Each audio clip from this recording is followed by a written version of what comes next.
it was perfectly fitting.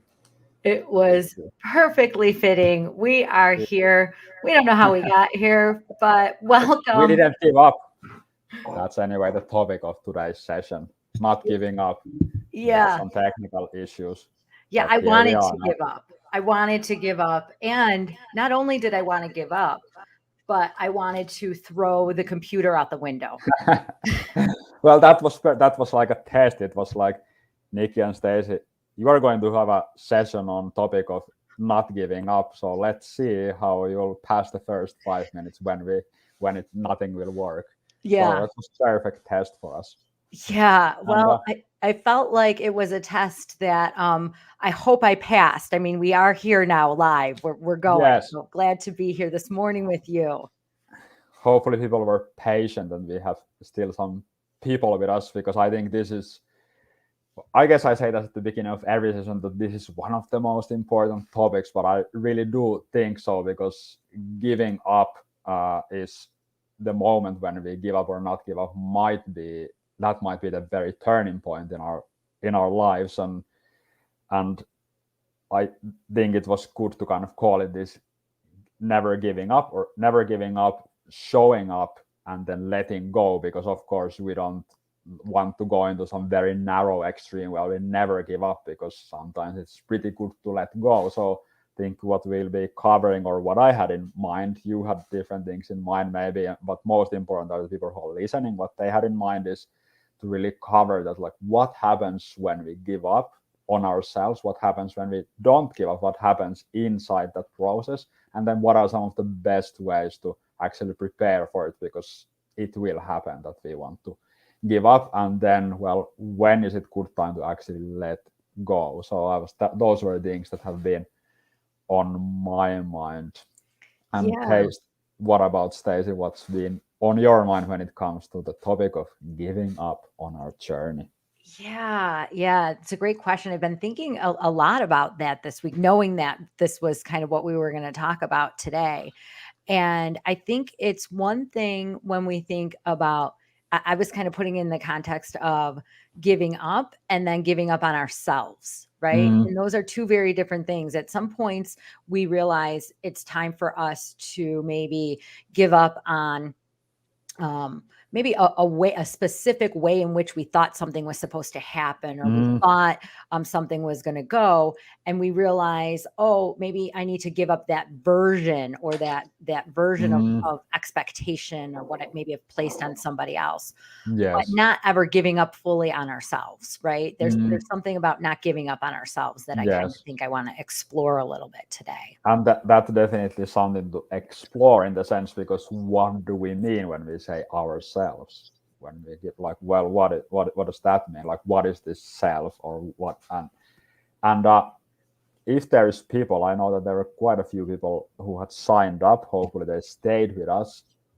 Would you, those who are watching, listening, want to share a bit that, let's say 40 minutes from now, which will go very fast, what would be something really great that you would gain from this session when it comes to giving up? And all of us, whether we are building our own business, career, families, what kind of like whatever we have fully put our heart and soul and mind into, I think that's the kind of where things are at stake when we give up. So those of you are listening, what would be something you'd really want to us to touch, or what we want to gain, what questions you might have, because there's so many, let's say, paths we could go when it comes to this topic, and probably the best path to go is the one that the listeners Yes. find most useful. So feel free to throw Yes, some drop comments drop there. in the comments. I've got it up also. For some reason, I'm not seeing the comments.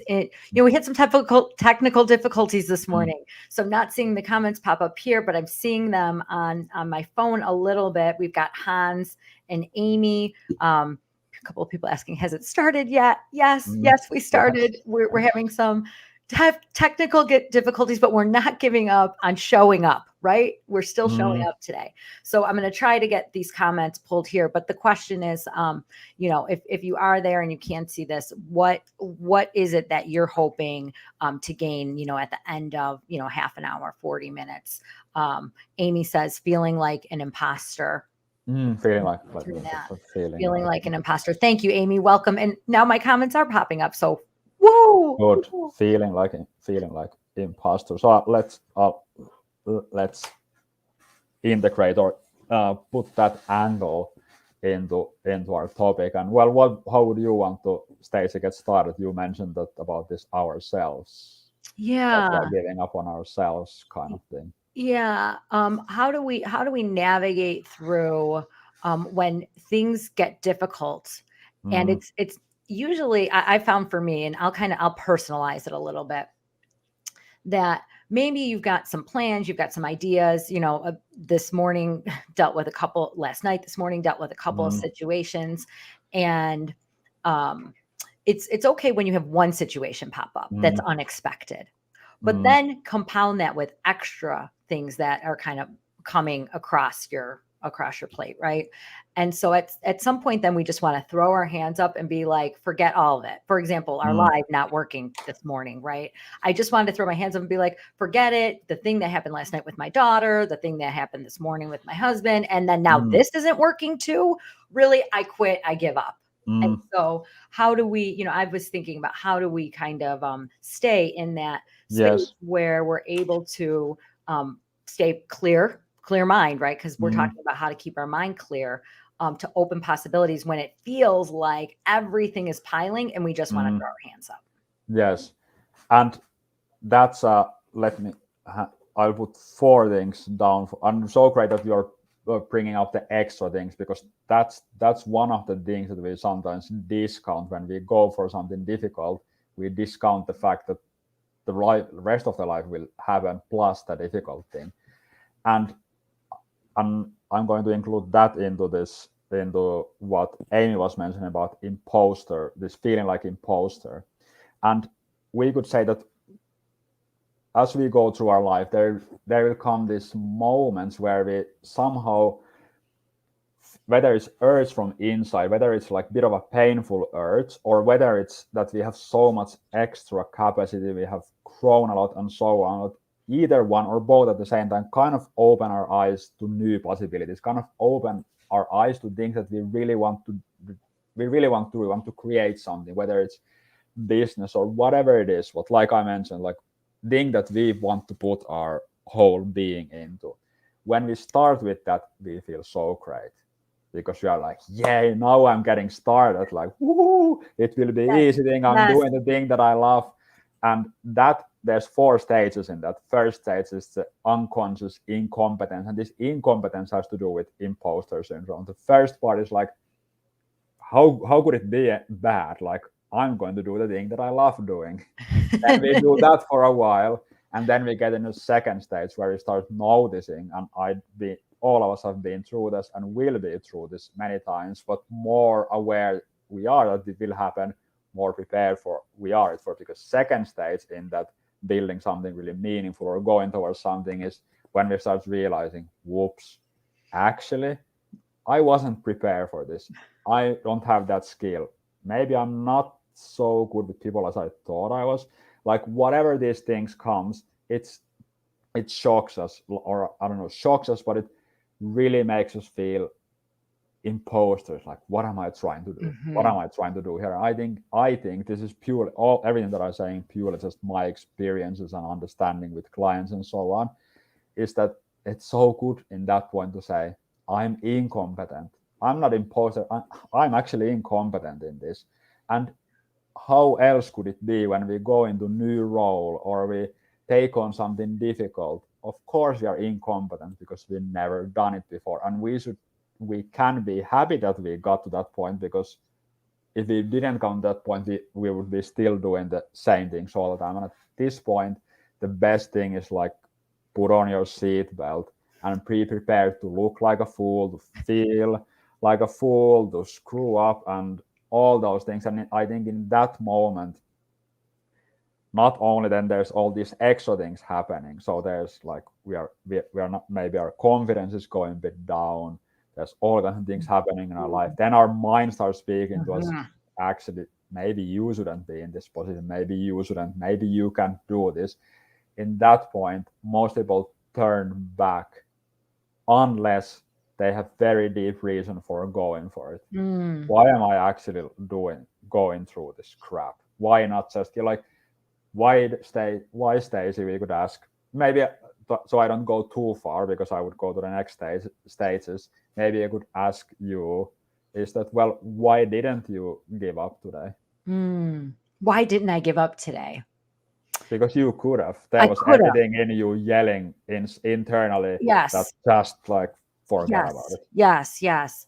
Why didn't I give up today? I think, that's the part where when I started with not giving up on yourself, right? I talked about like not giving up on, in my case, myself. And, I made a commitment to myself that we're going to do this live, and we're going to offer something. Raj, thank you for your comment. The session is Clear Mind, Endless Possibilities. And I thought the irony of, I'm not feeling clear in my mind at all. I wasn't feeling very clear in my mind this morning, even then coming in and nothing going right with the technology. And so, why didn't I? I think because I had a commitment to myself, a commitment to you, a commitment to others that was greater than the stress, anxiety, and discomfort I was Mm, experiencing at the time, mm. to push through that. And how do you think you would have been feeling right now if we weren't here and you would be somewhere knowing that you actually didn't do the session that was really important to you? Yeah, I'd feel really, I think a sense of disappointment, maybe Mm, regret, mm. um, sadness. And that's maybe to tie to and there was a really good question. I think it's one of the most important questions to ask. Like Hans is asking, like, how do we know? Yeah, there. How do we know that we are on the right track where you should keep going? I think that's one of the things that sometimes we might spend so much time. Stacey, I hope you still hear me or are there, but we might spend so much time. Yes, there you are. In one person was saying yesterday, I had a conversation exactly about this. Like, how do you know that you are on the right track? Like, when are you beating a dead horse? Like, that's the old saying. Like, that was the person was saying. But Nikki, you are saying to never give up on ourselves. But what about the old saying that you're beating a dead horse? And I think here's the thing: is that the plan, our action, is the horse, but we are the rider. And that's why I think it's so important to know the difference between vision and a plan. And the vision is, I think, not just that I think, but vision includes who we want to become and very deep answer to why. And it's not a rational answer, even it's a very deep feeling that I am on the right track. There's no matter how much there's turmoil going on, like financial issues, this is just not working. Whatever other issues there are going on, there's still some sense of calm in the storm, and that is a sign that we are still on the right track. There's still something from inside calling and saying, just keep at it. And it's very subtle. It's almost like I think like ego. The difference between this subtle sense of purpose is that that's the person in the room where everybody's yelling. That person is in the room calmly saying, keep going. And it's saying it while the ego is yelling and like making all the noise. And I think that's one way to recognize when we are off the track. It's definitely a feeling thing. And so we definitely can and probably need to often in our journey to change the plan. Like, how am I doing this? Like, am I, for example, let's say for me, I love coaching. However, if for some reason I'd need to take a different path towards my vision, it would be okay, because the purpose or the vision is not to be a coach. That's not my vision for life. So I hope that answers a bit of the question that Hans is asking. Of course, we could go more into it, but I don't want to talk too much. What did you say? Yeah, thank you for that. I know my internet just popped out and on a little, so bear with me today. But those bearing in are really committed, man. We're digging in deep here today. If I have to pull all my energy source to power the internet here today, I will from Illinois. But how do you know that you're on the right track where you are and should you keep going? And what I think about that is maybe we don't know because we only are where we're at right now. And so I can only be on the track I'm at right now, I guess, when I think about where I currently am at. And I don't think it's as much about right or wrong, right? Is this right or wrong? It just is like, here is where I'm at today in this space, heading in this direction. And you know this, I've shared this with you, Nikki, how for me it's been where I was on a track for a long time and I thought it was the right track, especially when it comes to my career. And that track was headed in a direction, and I knew I was sensing that I needed to make a change and move that track to a different direction. But the work that takes to start to really move and build momentum, first turning around that a different vision you have takes time and takes energy.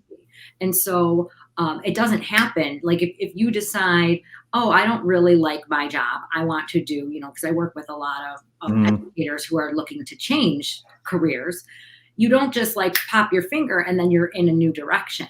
It takes time, it takes energy, it takes momentum building around moving into that right direction. And so sometimes what makes it feel wrong, right or wrong, what feels wrong is that it is, there's some resistance when you try to turn. And we've talked about that because of the habits we've built up and the patterns we've built up when we're going to try to make a change. So I think if you have a thought that you are on the wrong track, or that you're not sure if it's the right track, you kind of sitting down and thinking, well, where am I right now? And where do I see myself being? And then looking at how far you think that gap is in between those two places. And I think there's two things important to happen at the same time, that we go towards the vision, and also that we live from the vision. And what I mean by vision, that it's our answer to how, if I live like this, or rather this way, when I'm on my deathbed, when my loved ones are around me, if I can imagine all the people that I touched or who was involved in my life, like how do I want to feel in that situation? What do I want that they say about my influence in their life? How do I want to feel about my life? And even after that moment, and this is more, I'm not going to make any statements about afterlife, but if we still imagine that, okay, and then the moment comes when we die, and let's just assume that we somehow pop out from there, and then there's only you and the existence. What would you want to be able to say about your life? Like, what would you want? Nobody else but the existence itself will hear it. What would you want to say? And I think really to know if you're on the right track, we have to answer those kind of questions, because those will guide us. Those will be the guiding light internally. At least to me, I have definitely had moments where I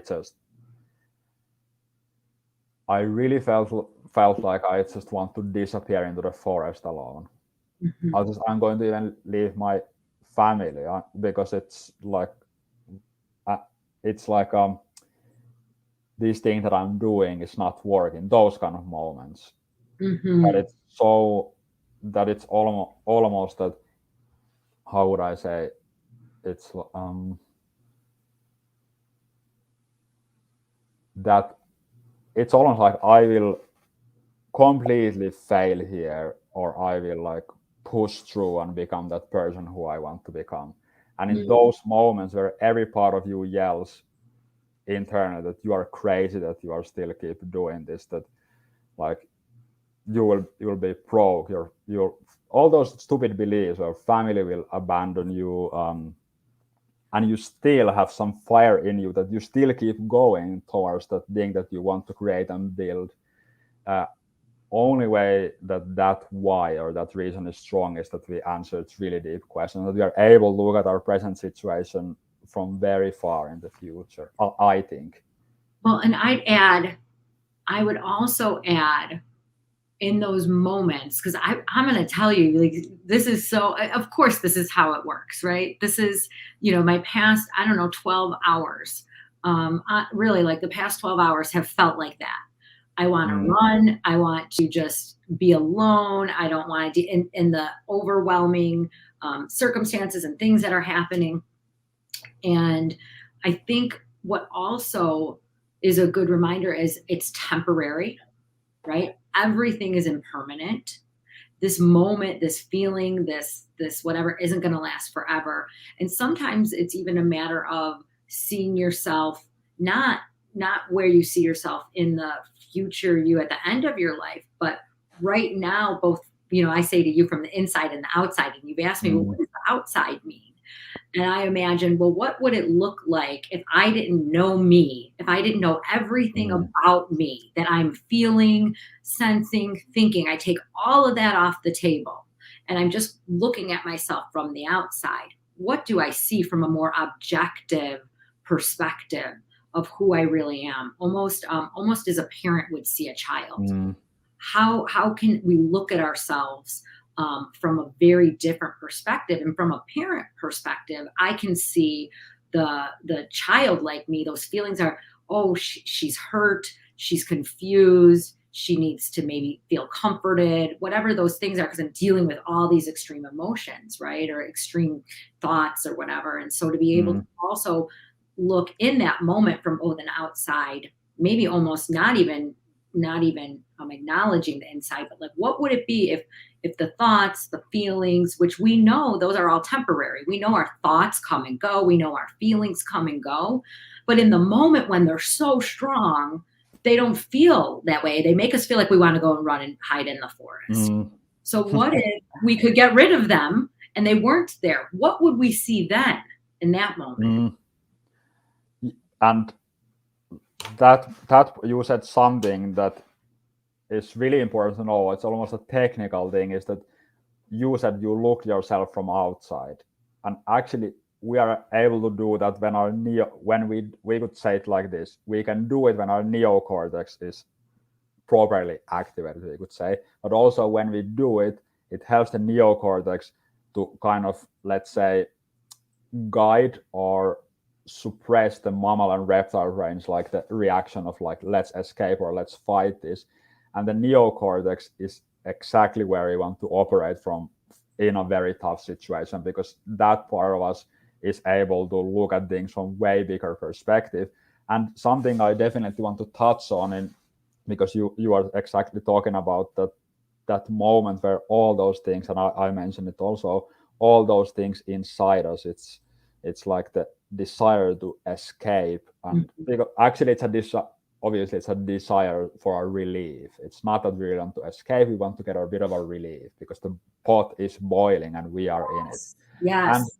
And it is in those moments, of course, we can be too long in it, and at the same time, at least in my experience and in my understanding, it is important to also like stay in the pot for a while, because everybody who has ever pushed through something so difficult and then had that successful moment, and now by success, whatever you mean, whatever people mean by it, whatever it is for them, maybe you finally made your business work, maybe that relationship finally worked out as it was falling apart, whatever it is, in that moment when you break through that, it is so powerful. You will feel so good, and only thing you want in that moment is every single person to experience it.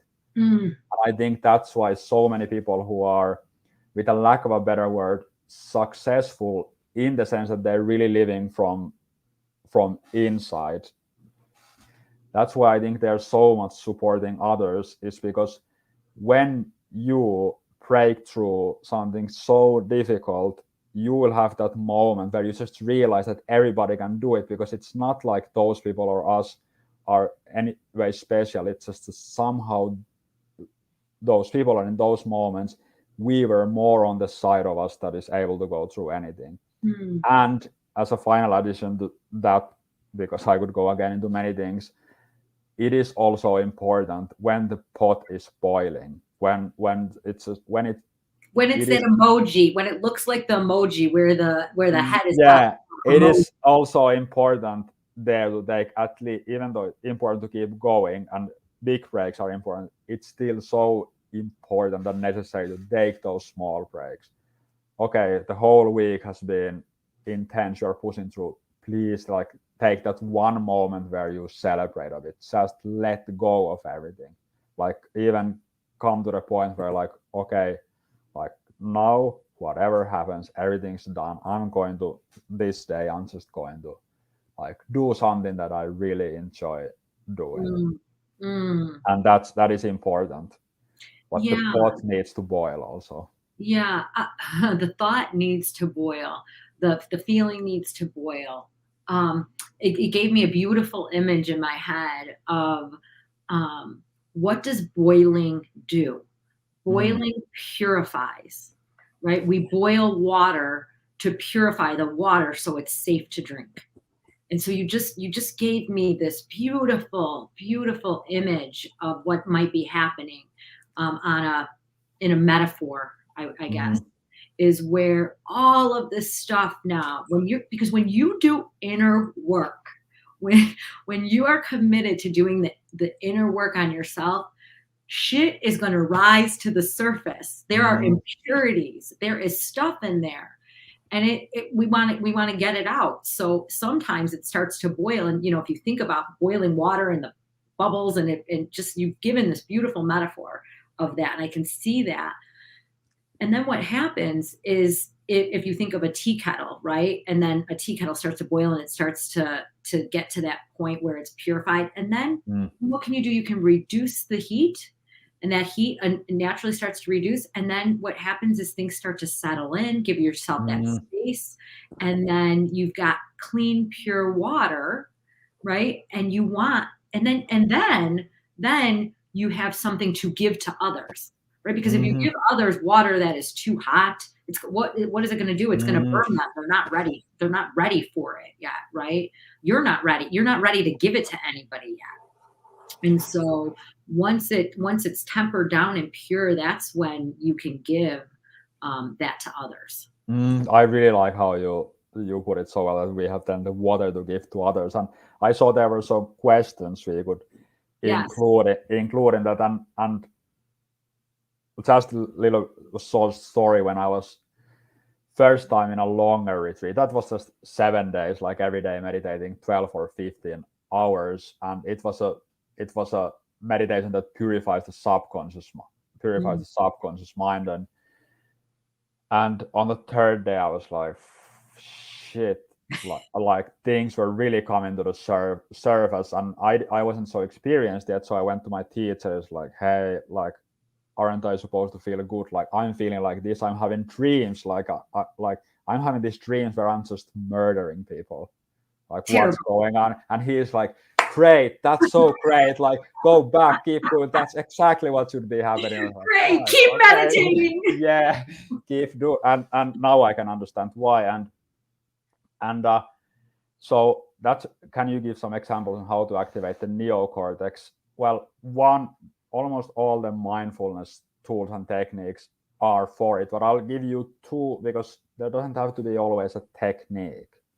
It can, one of the most powerful one is if we can simply ask ourselves, what do I actually want in this situation? If we can guide and coach ourselves a bit. I'll just give a quick example. When I back in the days when I was leading a team, and my team members would come to me, and I then already knew this, like, how do you help person to connect with the neocortex?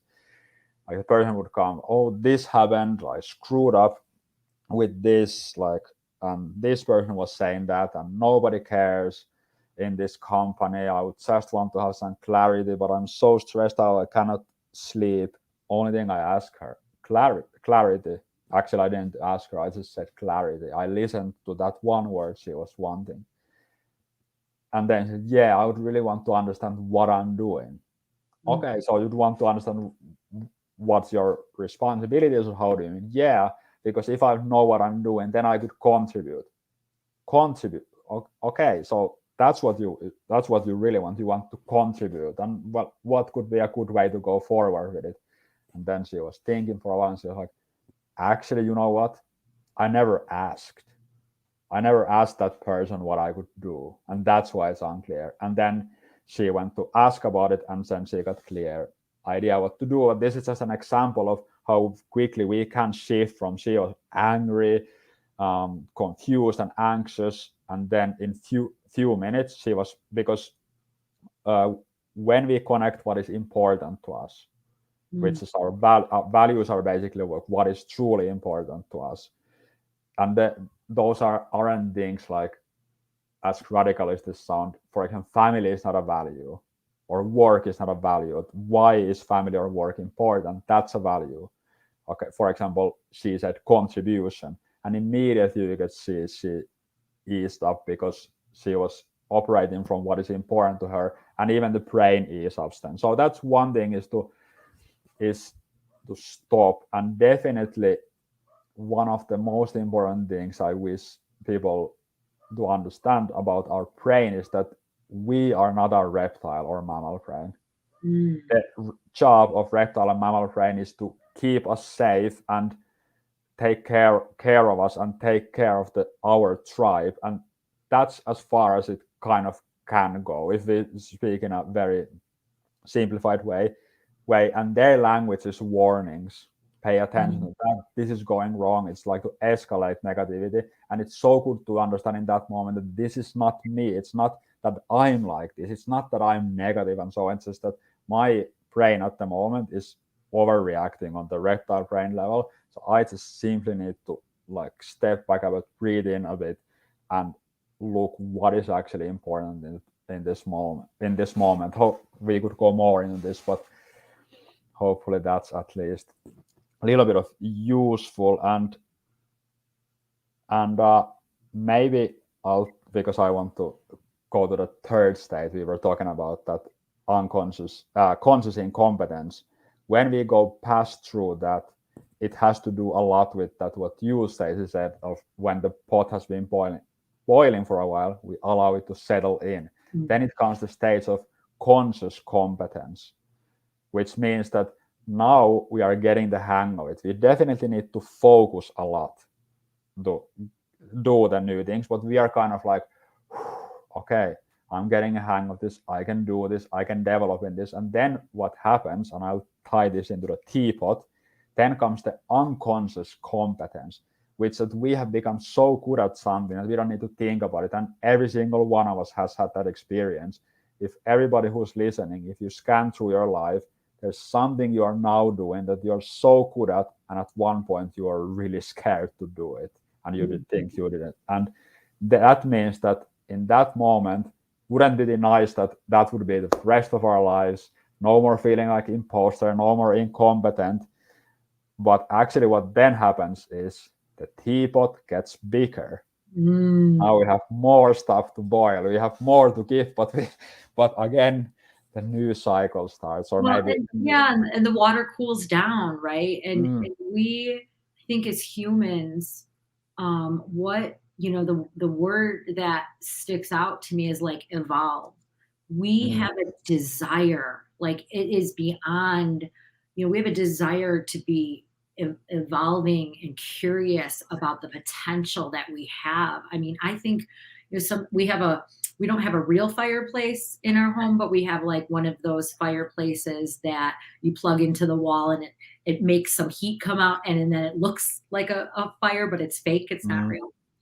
And I thought, and I was just sitting there the other day, like looking at the fake fire, and I was thinking about early man, right? Our early ancestors Mhm. and their desire to grow and evolve and create fire.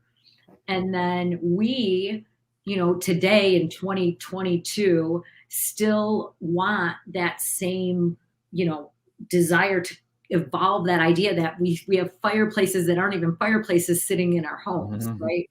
Because somebody way back when had a desire to grow and evolve and be curious and to create, right? And so when you talk about this unconscious incompetence going into conscious incompetence is I think, the hardest step, but it's Yeah, where it is. it's where we're really uncomfortable, but it's where real growth is starting to stir up inside of us. Mhm. And so to sit in that place, trusting ourselves, trusting that we're going to be able to learn and grow and get to that next step, which is conscious competence, Mhm. is really exciting. It is, and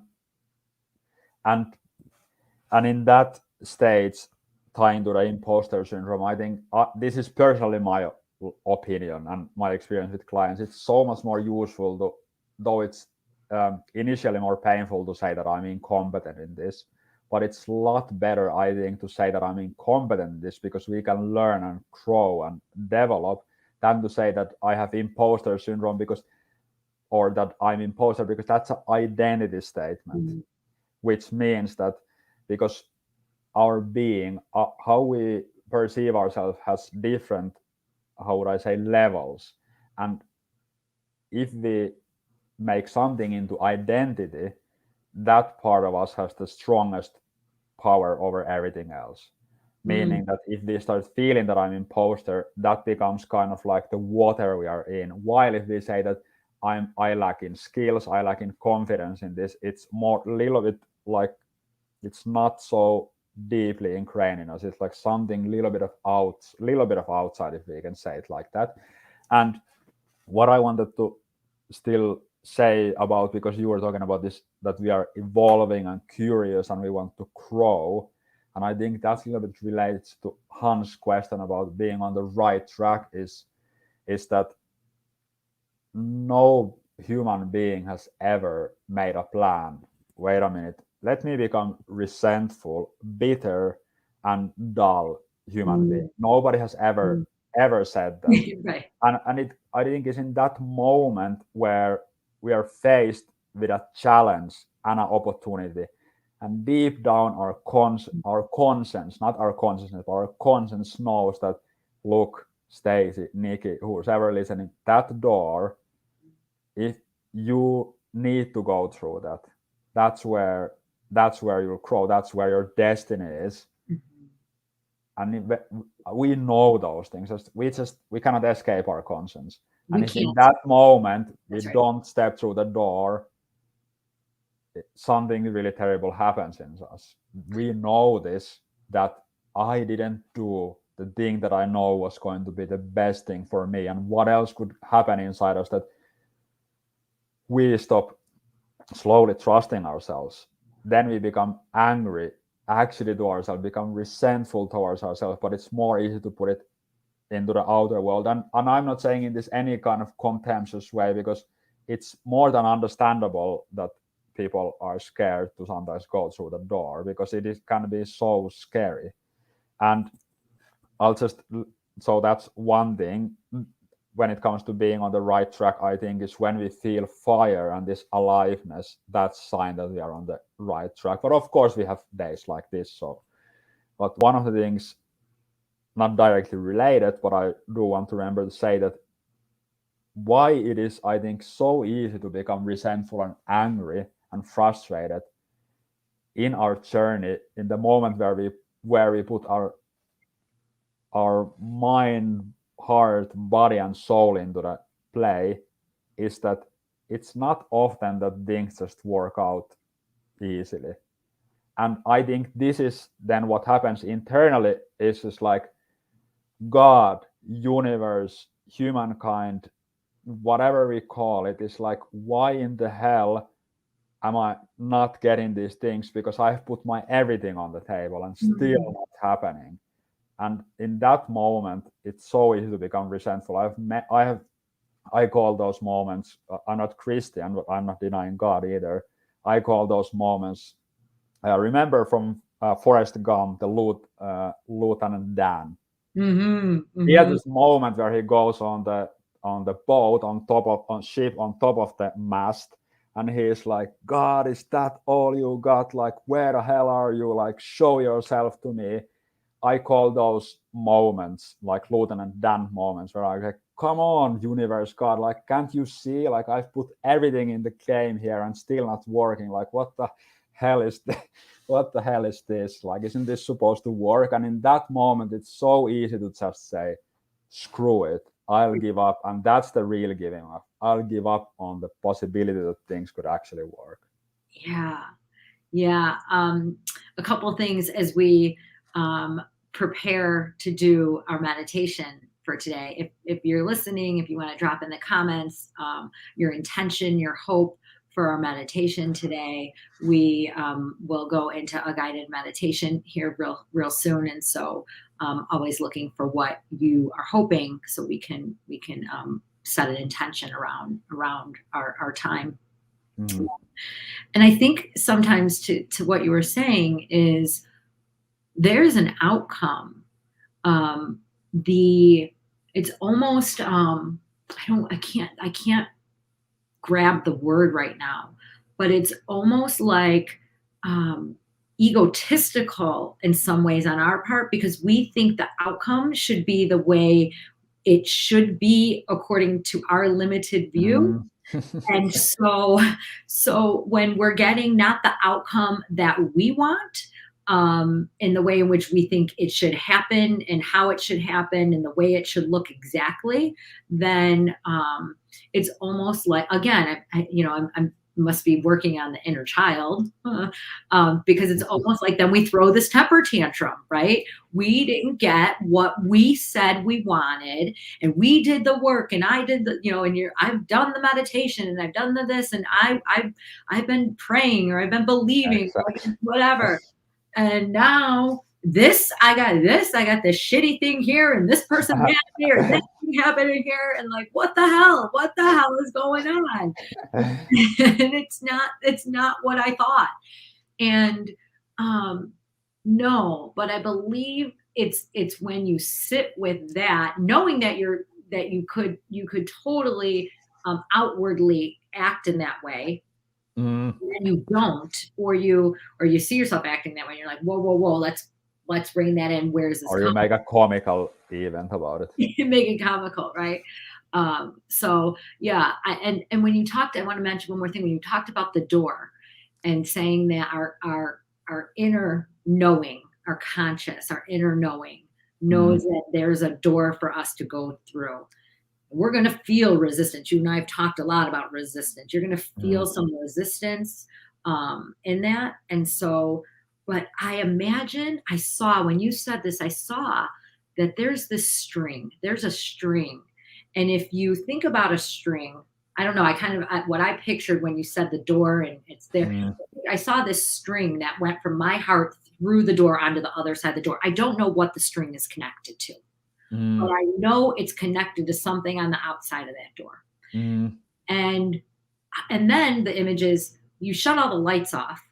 And what do? You just slowly grab just hold on to that string, take a step, hold on to that string, take a step. And then before you know it, you're on the other side of the door. And then you're going to see what actually is through that door. But it takes, otherwise it's not faith. We talk about faith. And faith is not faith if you know the outcome, the exact outcome. That's not faith. That's knowing what it looks like. That's known, right? So faith requires not knowing and still showing up and still taking. That's amazing. Right? That was so well said. Thank you. I got something right out of this today. No. I think you got many things. It's not even me about me thinking anybody got anything right. I just think it was so well said. And if I can still add few thoughts that I think, again, this is purely like, this is what conclusion I've come to, that our conscience, the voice that is always there, that's the part of us that knows what is truly best long term and for as many people as possible, for the collective. Because exactly like you, the ego just really cannot know what is the best possible thing to happen. In the morning, you are on your way to work, you spill a cup of coffee on your shirt. Like, damn, why is the whole universe conspiring against me? How do we know that spilling that cup of coffee prevented us from driving over somebody, a child? How do we don't know that. We don't know the bad things that didn't happen. That's right. So in some way, we don't, I think only the conscience kind of sees further, but the ego just cannot see what is, because, well, I guess many people can relate with this. Is hopefully this is not too harsh or terrible. You finally got the love of your life. 10 years later, it's the last person you ever want to see, that you ever wish you never met. And then that's a kind of like, I know it's a very harsh example, but the ego just doesn't very easily know what might be good for it. And so indeed, final question, Stacey, if you could briefly, you had that question about in the beginning, what do you feel like for you through our conversation has become clearer about this topic? Yeah, well, I think what has become clear in the time, and we talked about a bunch of things, right? But I think the thing of value that has really kind of is resonating for me through our conversation today is that when we are in that unconscious or in the conscious incompetence, we know we're making a step in a direction in which we desire to go, but it feels really unsteady. It feels really uncomfortable. Even using our show today, right? It was uncomfortable, that the tech wasn't working great, that things didn't go off as planned. But when we stay there, which I think you saw, like, I'm like, that's it. When you stay there in that space without judgment, acceptance of this is the space we're in right now, this is what's happening right now. It doesn't feel great. I don't really know where I'm going. I don't know what's happening.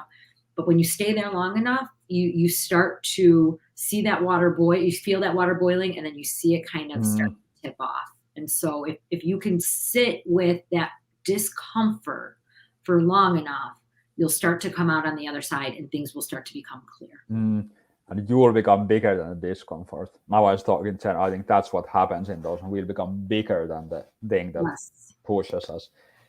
Okay, so the meditation, and it's always kind of spontaneous based on what meditation, to find my calling and see ourselves for what we contribute rather than what we lack. I'll do my best to include both of those. I'll have a bit of, yes, I think I'll know what we'll do. And those of you who are first time, probably nobody's maybe doing meditation for the first time, but if you are, and even if you been meditating for a while, I'm saying this from, well, it's somehow I don't really want to say that I've meditated for 14 years and so on, but I'm just saying that from there I went through all the mistakes, and I'm sharing what I now say from there is that, first of all, there's no way you can do this right or wrong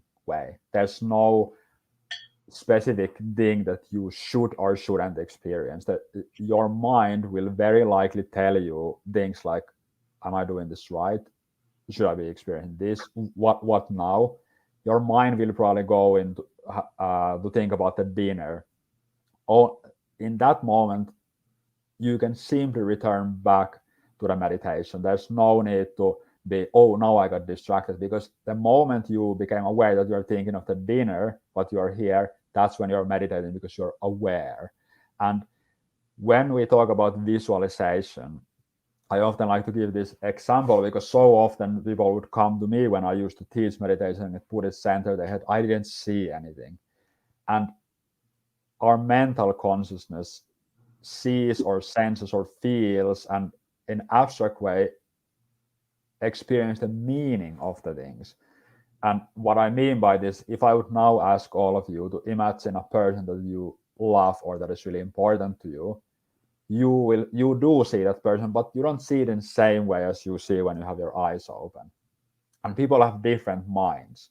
If I ask you to imagine a mountain, all of us, you have some sense or kind of some image or picture of mountain that you could even draw on the paper. Doesn't mean that you vividly through your eyes see that there's a mountain.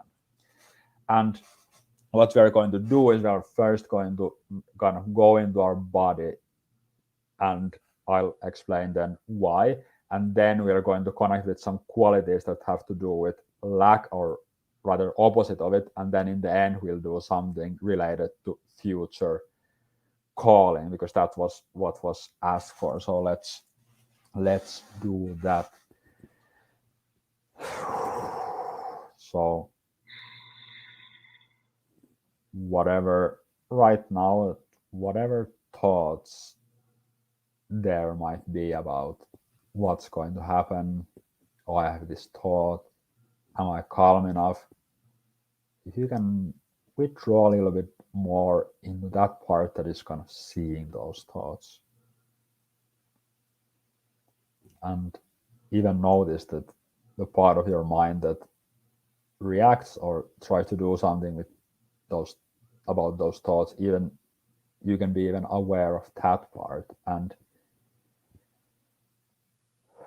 what you can now become aware is the very core, the center of your brain, of your head. You can kind of breathe into your whole body with emphasis that you're breathing into your head. It's just kind of a strange thing, but we can kind of sense or feel that as if we were breathing into our head. And at the very core of your brain, there's this sense of clarity. There's this blue, sparkling, shining light. And the reason why we're using colors and lights and so on, it's just more easy to bring the awareness into that part of the body. And now that light, that vibration, that sensation, that feeling, whatever it is for you, is spreading into your whole head. It's filling your face. It's filling the back of your head, top of your head, your ears, your chin, all your facial muscles, your mouth, your throat, your neck. And this sense of clarity, this sparkling sense of clarity, is now spreading also to your shoulders. And you can notice if you can allow them to relax. And this blue light is now this fulfilling, relaxing blue light. It's now also shining to your arms, your elbows, your forearms, your wrists, the palms of your hands, every wrinkle and pore of your skin in your fingers, your fingertips, while you can keep breathing in natural and a bit deeper way. And especially being aware of the central axis of your body, your chest, throat, core of your brain, and your stomach, as the blue light now also expands and flows into your heart, into your lungs, your rib cage, your upper back, your chest, your solar plexus. And why we are doing this almost at the beginning of every meditation is that the mind needs to be stabilized and calm in a clear way, not in passive way. It becomes clearer, calmer when we direct our awareness to the space below us, into our body. You can imagine that when our mental awareness is too stuck in our head, it's like it's stuck in a traffic jam. And what we are now doing, we are expanding the roads.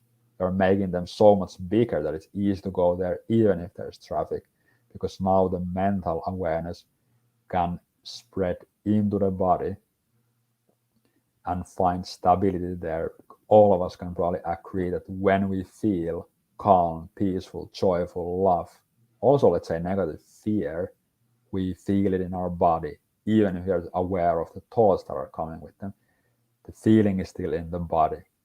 And when we bring our mental awareness into our body, like right now, if you really bring it to your head, your throat, your chest, your solar plexus, your stomach, you're really aware of those areas, relaxing those areas, you will notice that there might be a lot or a little bit of sense of this aliveness coming into our body, because the mental awareness activates the energies and the qualities that are in the body. And obviously, it is the mental awareness that experiences those energies and qualities. And now, the blue light that is spreading has filled our upper body, is now also filling our stomach, our lower back, our sides, behind our navel area. It's spreading into our hips, our thighs, our knees. So now even the stomach, the hips, thighs, knees, calf muscles, ankles, the soles of our feet, our toes, everything is vibrating like electricity in our body. All the cells are vibrating in a calm way, in cohesive way. So now we are aware of our whole body. And then the space below us, the floor below us, starts feeling more soft, starts feeling like water, starts opening up. And there's a sense of gentle pull, almost as if the space below us has opened up, and we start floating towards it. We start descending, we start a little bit sinking into the space below us. And there's this dark, endless space below us. And now, as we float downwards, our toes, our ankles are now already inside that dark space, disappearing there. Our calf muscles, our knees, our thighs, our hips, all the way to our hips, we have sunk into this dark, endless space below us. And now we sink deeper, all the way to our navel area, our lower back, solar plexus, rib cage, heart, upper back, chest, lungs, shoulders, our arms, hands, all the way to our throat. We have sunk into this dark, endless space. And now even our throat, our chin, our cheeks, our mouth, our ears, our back of our head, our frontal lobe, our top of our head, now everything. Now there's only this darkness, not even body, just darkness all around. Below us, above us, left side, right side, behind, front, nothing but endless dark space. Space that knows us. This space is aware of us. And it sees us and knows us and has always known us and always been with us. from the very beginning of our journey through childhood, through adulthood, wherever we are now, it has always seen us with kindness and with trust. And if you can now allow yourself to see to the very core of your being through the eyes of this dark space all around you, what would you see at the very core of you?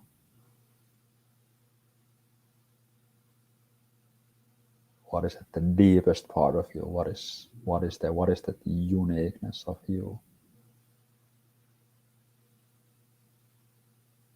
We'll get more into this now. This dark space all around us starts kind of dancing, sparkling, and environment starts to appear from there.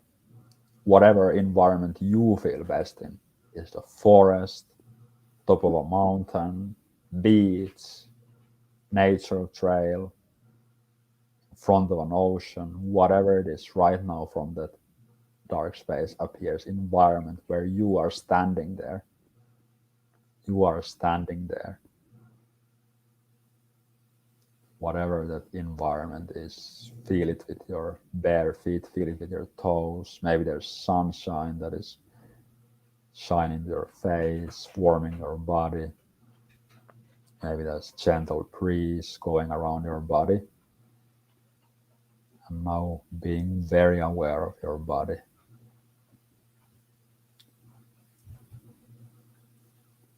What is a quality or a feeling that when you are at your best, that's you are feeling that feeling? Or what is a feeling, emotion, or quality that right now you would need the most in your life?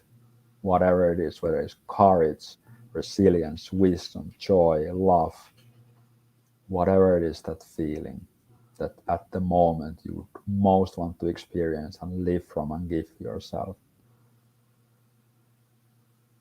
If you can now internally say that quality/emotion feeling, if you can now say it internally, whatever it is, what is that you most would want to experience now that would feel any lack and would fulfill you? And if you can do your best to find where in your body, even if you feel it in your whole body, where is its root, where is its core, where is the seed of that feeling? And you can now, wherever it is, then breathe into that core, into that seed. You can even put your hands there if you're really feeling it in your heart or in your stomach. You can put your hands there. And whatever your environment is, if you can now imagine that when you would fully live from this quality, when you would be completely filled with this quality, how would you move? And now really imagine yourself moving. Be in that body that is filled with that emotion, that quality, and see how are you moving? How are your shoulders moving? How are your facial muscles? How are your hips moving? How are your feet moving? How does it feel to move and live from this quality?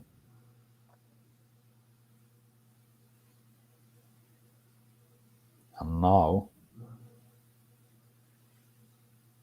switch and look at yourself from outside. Be somewhere above in front of you so that you can see yourself from bit above and front, so that you can see that person, that you moving,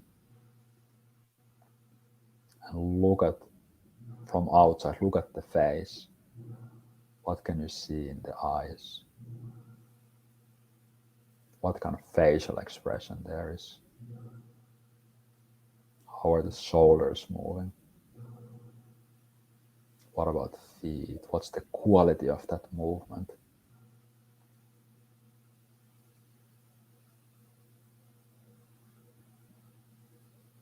What is the thinking? What is the mindset of that person, that you who's fully living from that quality and feeling?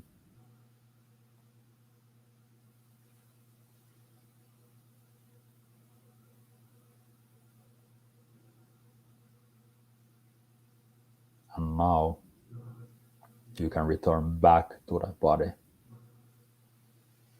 Again, feel fully embodied, your head, throat, chest, stomach, feet, arms. Now if you can imagine that when this feeling would be completely and fully there, what could be even deeper, what could be even more fulfilling, even more needed, even more amazing, whatever, what could be even at the very core of this feeling? What's the deepest feeling you want and can experience? No need to force anything, simply allow it to come and feel that area of your body and breathe into it and hold your hands there.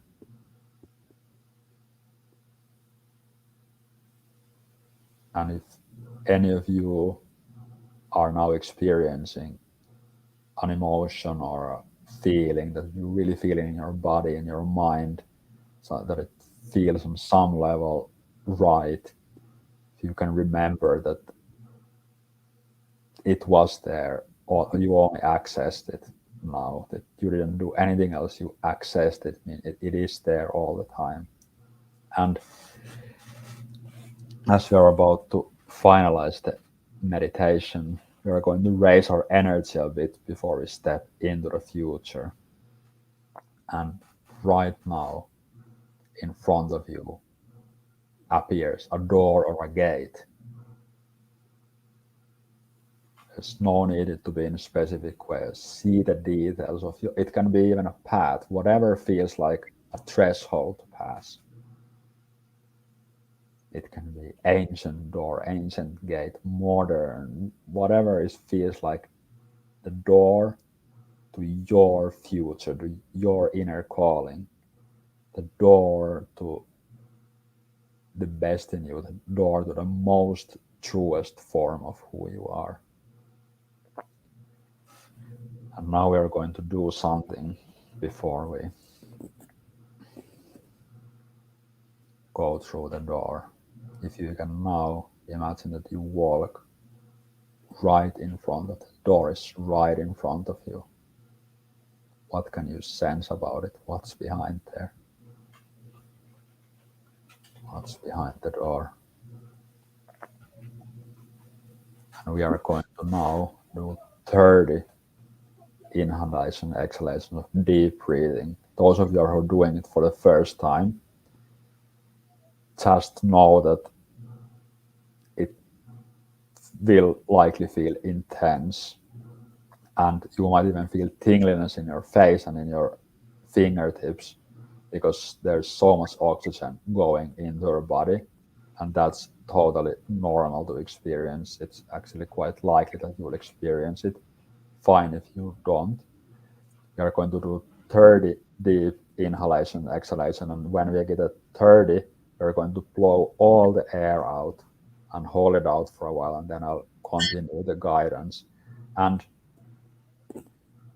what deep breathing is, I'll show to you, and then I will mute my microphone because you don't want to hear the breathing, but I'll just give you an example. So you do it like this, either with your nose or with your mouth, but when you exhale, do it with your mouth. So you'll do it like this.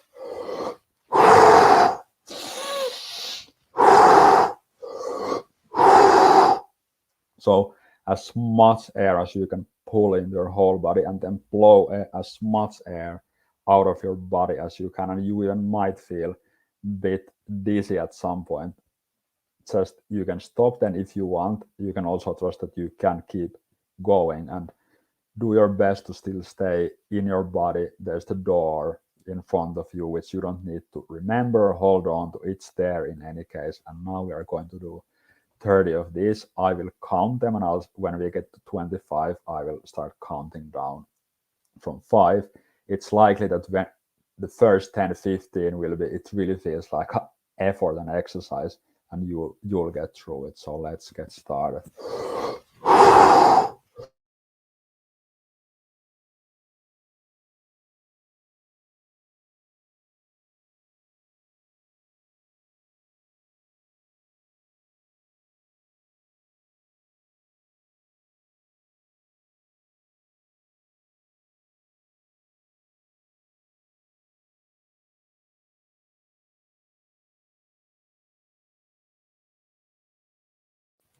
'Almost halfway.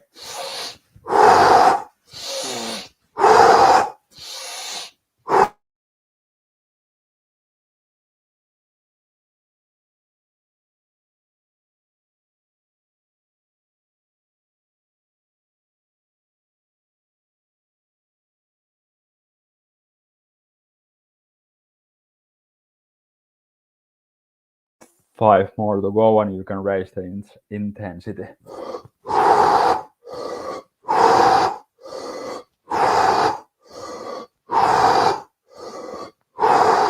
3, 2, 1, and then with the last one, pull as much air in as possible and hold it in for a while. Hold it in, relax your hips, and then blow it all out. And keep it out. No need to inhale. We can easily be without breathing for 30 seconds with this for now.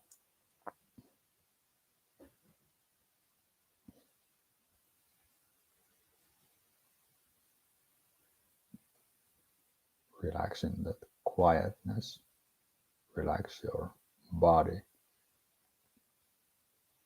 Just fully relax. Relax your stomach. 10, 9, 8, 7, 6, 5, 4, 3, 2, 1. And now take a very deep inhalation and hold it in. And now the door is in front of you. It's a door to your future, your deepest calling, your most aligned, your truest form of you. And when I count to 0, you are going to jump through the door, and you're just going to allow yourself to expand and fully relax and just expand and dissolve whatever there is behind the door. 10, 9, 8, 7, 6, 5, 4, 2, 1, and jump.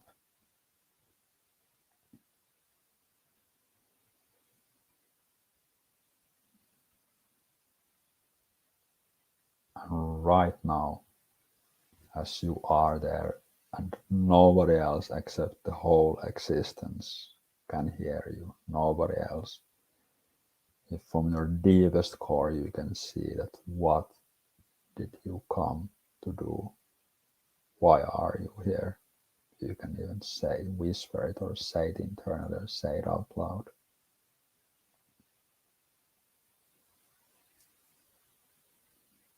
If from your very deepest gut, from your heart, you express yourself without any filter from the ego, without any filter as should or shouldn't, or that's weird or that's stupid or so on. Just if you can, in that space where you have dissolved, where it's a space all around you, or whatever you are experiencing there. What can you sense to be the truest thing about you and your future?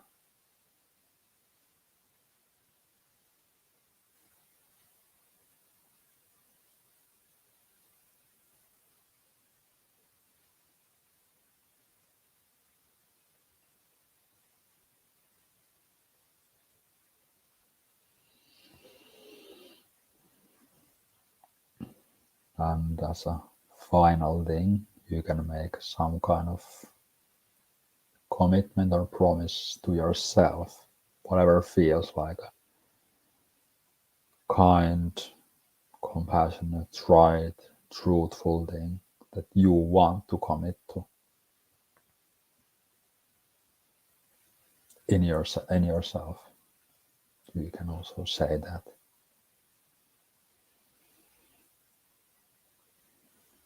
And that concludes the meditation, and it's up to you if you want to comment or stay in there or whatever.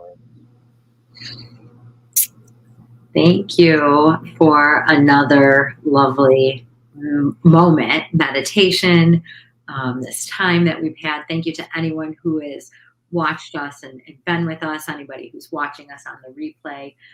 We're here every Thursday and appreciate you. You can reach out to Nikki or I on any of our social channels, and we look forward to seeing everyone again next week. Yes, and every Monday there's a meditation that Yes. we do. If you just reach out to me on LinkedIn, and you can join. Hey, thank you everybody very much. Thank you, everyone. Bye-bye.